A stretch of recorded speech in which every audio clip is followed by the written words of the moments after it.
ada seorang tokoh Vatikan, Paus katanya, Paus Fransiskus datang ke Indonesia. Apa yang dilakukan? Dicium-cium teman-teman, masuk ke dalam masjid, pidato di situ, ceramah, disambut dengan tilawatul Quran. Seharusnya tilawatul Quran yang dibacakan bukan surat itu, tapi surah Al-Kafirun yang dibacakan. Harusnya itu, biar lebih tepat, lebih ngena gitu. Waduh, orang-orang Wahaboy ini memang belum bisa ya teman-teman, diajak bertoleransi ini belum bisa.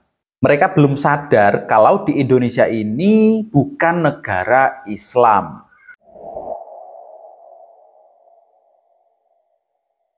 Assalamualaikum teman-teman. Di Indonesia, toleransi ini harus dibiasakan ya teman-teman, agar tercipta kedamaian, kerukunan antar umat beragama. Kita umat muslim jika menjadi minoritas, misalkan di Bali ya, misalkan di Bali. Umat muslim di Bali ini mereka juga disayangi, dihargai ya. Mereka bisa berkehidupan dengan tenang, dengan damai, meskipun mereka, umat muslim yang ada di Bali ini kan minoritas. Nah, begitu pula sebaliknya, kita sebagai umat mayoritas, umat muslim, mayoritas yang ada di Indonesia ini juga harusnya seperti itu ya. Kita harusnya bisa menghargai, bisa menghormati, seperti itu. Sebagai contoh, yang sekarang sedang viral itu adalah tokoh agama dari Vatikan, yaitu tokoh Katolik. Dalam menyambut mereka, ya, dalam menyambut tokoh agama itu, kita pun juga harusnya ramah, ya. Kita harusnya ramah, kita harusnya hangat dalam menyambut mereka, bukan malah menyuguhkan mereka dengan surat khusus yang menyudutkan mereka. Seperti yang dikatakan Wahaboy tadi, surat Al-Kafirun. Kita dalam menyambut mereka itu melantunkan ayat-ayat suci Al-Quran dan mereka mau mendengarkan itu sudah bagus loh teman-teman. Akhirnya dilantunkanlah surat Al-Baqarah ayat 62 yang mencerminkan sifat Allah yang Maha Pemurah, selalu membuka pintu taubat bagi hambanya yang pengen taubat. Seperti yang kita tahu, makna dari surat Al-Baqarah ayat 62 itu adalah tentang pahala yang diberikan oleh Allah kepada orang-orang yang beriman kepada Allah. Pahala yang diberikan kepada orang-orang yang beriman kepada Allah. Dan melakukan kebaikan, melakukan kebajikan, apapun asal agama mereka. Saya kutip dari laman NU Online. Arti dari surat Al-Baqarah ayat 62 itu adalah sesungguhnya orang-orang yang beriman, orang-orang Yahudi, orang-orang Nasrani, dan orang-orang Sabi'in, siapa saja di antara mereka yang beriman kepada Allah dan hari akhir serta melakukan kebajikan, pasti mendapat pahala dari Tuhannya. Tidak ada rasa takut yang menimpa mereka dan mereka pun tidak bersedih hati. Dan untuk tafsir dari surat Al-Baqarah ayat 62 itu adalah Profesor Quraisy Shihab dalam kitab tafsir Al-Misbah menjelaskan ayat ini ada korelasi munasabah dengan ayat-ayat sebelumnya yang mengkritik dan bahkan mengancam orang-orang Yahudi yang durhaka yang mungkin menimbulkan ketakutan di antara mereka. Namun melalui ayat ini Allah menawarkan jalan keluar dan ketenangan bagi mereka yang ingin memperbaiki diri. Dari tafsir Al-Misbah, penerbit Lentera Hati 2002, jilid 1 halaman 214. Ini mencerminkan sifat Allah yang Maha Pemurah, selalu membuka pintu bagi hambanya yang bertaubat. Ayat ini juga menjelaskan bahwa jalan untuk meraih ridha Allah, baik bagi orang-orang Yahudi maupun umat lainnya, adalah dengan beriman kepada Allah, hari kiamat, serta beramal soleh. Di dalam ayat ini ditegaskan bahwa siapa saja di antara orang-orang yang beriman kepada Nabi Muhammad, Yahudi yang beriman kepada Nabi Musa, Nasrani yang beriman kepada Nabi Isa, dan Sabi'in yang menganut kepercayaan lainnya, selama mereka benar-benar beriman kepada Allah dan hari kiamat serta beramal soleh, maka mereka akan mendapatkan pahala atas amal soleh mereka. Jadi kalau kita di sini ngomongin tentang toleransi, maka jangan sampai ketika menyambut mereka, kita menyambutnya mereka itu sebagai musuh. Karena tujuan kita adalah toleransi. Agar apa? Agar toleransi itu terwujud. Seperti halnya Yusuf Hamka. Ketika menyambut paus, itu beliau mencium tangannya. Nah, itu salahnya di mana?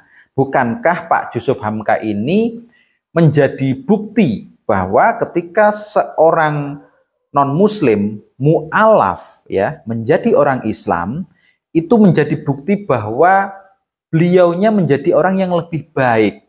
Beliau ini menjadi orang yang dermawan, akhlaknya baik, orangnya juga ramah. Terus kenapa kok dihujat oleh Wahaboy ini?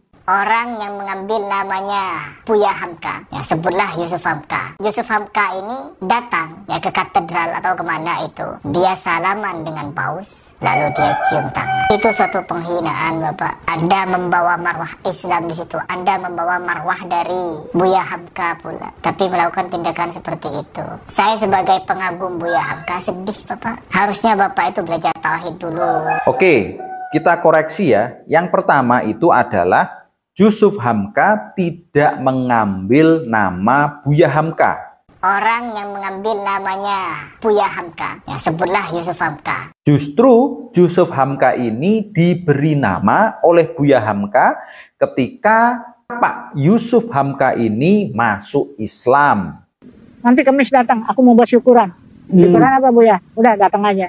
Tahu-tahu bikin syukuran cukup gede tuh, bangsa 200-300 orang yang ada yang datang. Di Masjid Al-Azhar itu? Di Masjid Al-Azhar. Terus Tahu di situ rupanya diumumkan. Mulai hari ini saya angkat si Yusuf sebagai anak ideologisku. Buya Hamka mengatakan itu. Dan aku berikan nama dia Hamka di belakang. Jadi Muhammad Yusuf, tadinya Muhammad Yusuf nama istri saya. Jadi Muhammad Yusuf Hamka. Wah, saya luar biasa. Nangis nggak saat itu? Nangis saya. Nah, jadi sudah jelas ya, jadi nama itu adalah pemberian, bukan mengambil nama semaunya. Jadi harus bisa bedakan itu. Nah, yang kedua adalah ternyata Buya Hamka ini memerintahkan kepada Pak Yusuf Hamka untuk mengajak orang-orang non-Islam yang ada di kalangannya Pak Yusuf Hamka dulu untuk juga mengenal Islam, untuk juga masuk Islam dengan cara dakwah, dengan cara mengharumkan nama Islam. Dan cuman pesan beliau hari itu, kau harus sebarkan sialis Islam, mengharumkan nama Islam, dan sebarkan kepada komunitasmu, terutama orang-orang Tionghoa, dan ajaklah mereka kembali supaya kembali ke agama leluhur mereka, yaitu Islam. Di sini artinya berbuat baik kepada mereka, ya. Kita tunjukkan Islam itu baik. Sehingga apa? Sehingga orang-orang non-Islam ini tahu bahwa ajaran Islam itu ternyata baik toh.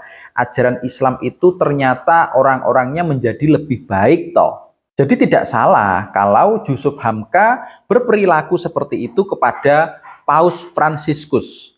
Ya, siapa tahu dengan perilakunya Pak Yusuf Hamka yang seperti itu, siapa tahu Paus Fransiskus ini jadi mengenal Islam. Oh, Islam baik ya, Islam ramah. Siapa tahu Paus Fransiskus ini malah login.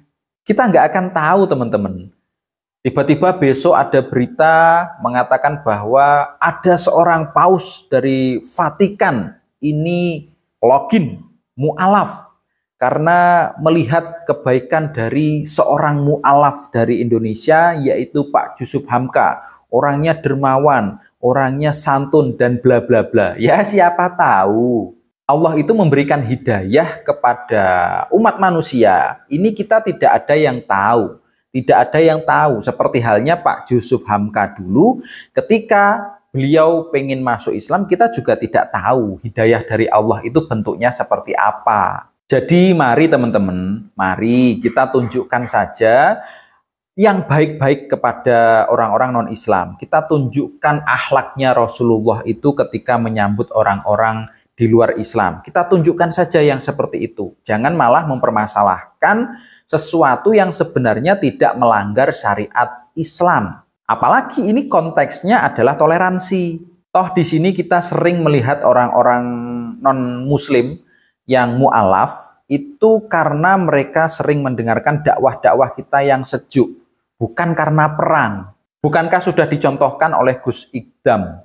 Bukankah sudah dicontohkan oleh Gus Ikdam bahwa banyak sekali orang-orang non-Islam yang masuk Islam ini karena dakwahnya yang sejuk, dakwahnya yang baik. Lalu mereka bisa tertarik untuk masuk Islam. Jadi bukan karena mereka ini mu'alaf, karena mereka kalah olok-olokan dengan kita, mereka kalah gelut, kalah bertarung dengan kita. Bukan itu masalahnya. Mereka mu'alaf karena tahu Islam ini ternyata agama yang lebih baik.